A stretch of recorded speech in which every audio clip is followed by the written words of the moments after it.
일단 현장 연결부터 하겠습니다. 지금 가톨릭 평화방송 보도국의 맹형균 기자가요, 대통령실에 나가 있는데요.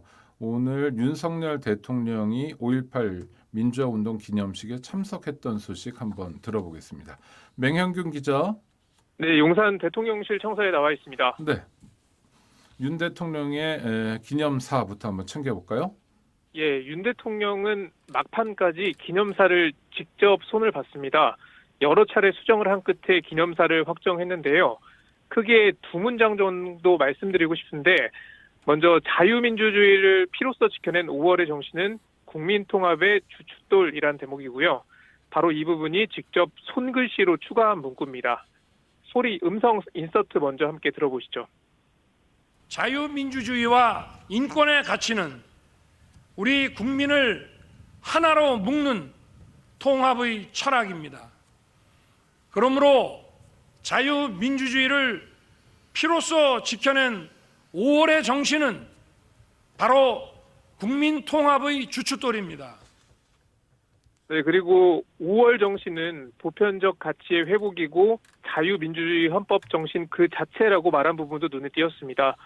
또 최초 기자들에게 배포된 기념사에서 마지막에 추가된 문구도 있는데요. 제일 마지막 부분에 자유와 정의, 진실을 사랑하는 우리 대한민국 국민 모두는 광주 시민이다라는 대목입니다.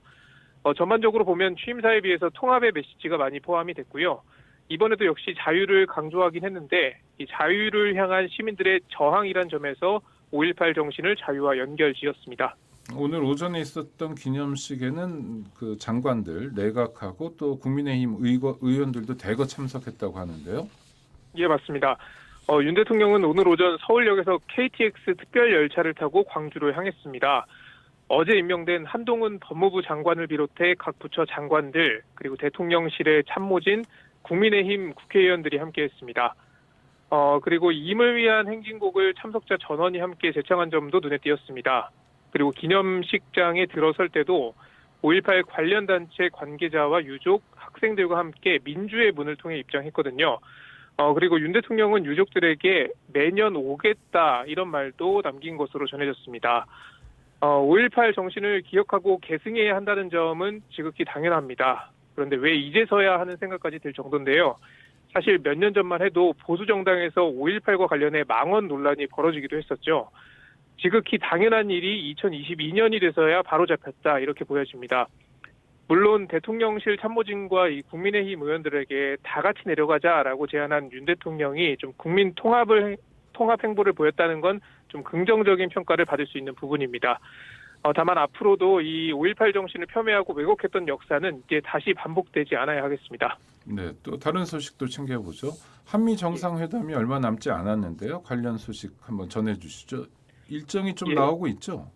예, 일정이 일부 공개가 됐습니다. 오는 20일부터 2박 3일 동안 바이든 대통령이 방한하는 일정입니다. 윤 대통령 취임 후 11일 만에 정상회담이 열리게 된 거고요.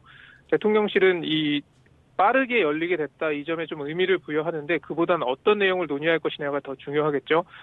김태효 대통령실 국가안보실 1차장이 발표한 내용입니다. 일단 일정부터 보면 바이든 대통령은 20일 늦은 오후에 한국에 도착합니다. 그리고 22일 늦은 오전에 일본으로 떠납니다.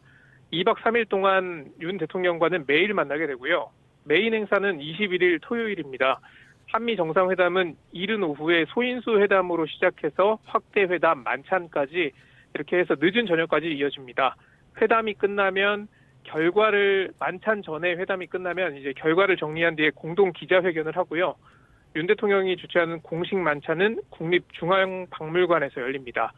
이 밖에 경호 문제 때문에 공개되진 않았지만 하루는 경제 안보 행사, 또 하루는 그냥 안보 행사가 각각 이어질 것으로 보입니다. 지금 북한이 바이든 대통령 방안에 맞춰서 ICBM을 발사할 수 있다 이런 관측이 나오거든요. 그럴 경우에는 도발의 성격에 따라서 기존 일정을 변경하더라도 한미 정상이 한미 연합방위 태세를 점검하는 플랜 B까지 마련돼 있다 이렇게 밝혔습니다. 한미 정상 주로 어떤 문제를 논의하게 되나요? 일단 소인수 회담에서는요. 북한 문제, 대북 정책, 그리고 동아시아 영내 협력 문제가 주로 다뤄질 것으로 예상됩니다.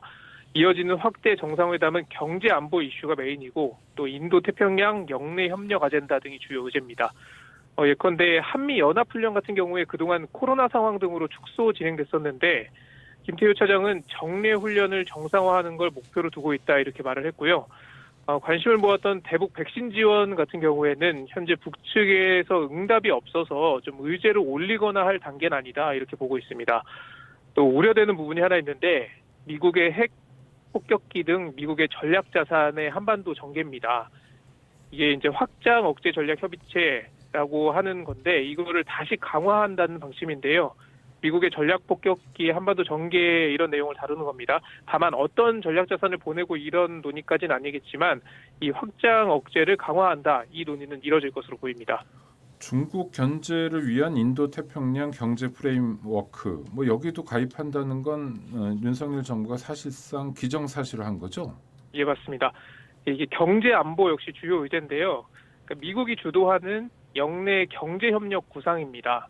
여기에 이제 사실상 출범 멤버로서 한국이 함께할 것으로 보입니다. 우려되는 건 중국 견제 성격이다 이런 이야기가 많았잖아요. 그래서 이제 중국이 경제 보복을 단행하면 어떻게 할 것이냐 바로 이 부분이 좀 우려되는 부분입니다. 김태효 실장은 이렇게 설명을 했습니다. 중국을 배척하는 게 아니라 이 글로벌 공급망이나 청정에너지, 우주산업 등 첨단 기술을 보유한 국가가 서로 경쟁하지 말고 협력할 건 협력하자 이런 취지다. 그런 면에서 민간 협력 공급망 품목이 200개 정도 되는데 중국과 관련된 건 6에서 70개 정도 된다. 나머지는 미국인데 이게 중국과 협력할 건 협력하고 미국과 협력할 건 협력한다 이런 의미다 이런 설명을 내놨습니다. 네. 다만 중국에서는 지금 우려의 목소리가 나오고 있습니다. 지금까지 용산 대통령실 청사에서 전해드렸습니다. 네, 맹현균 기자 고생하셨습니다.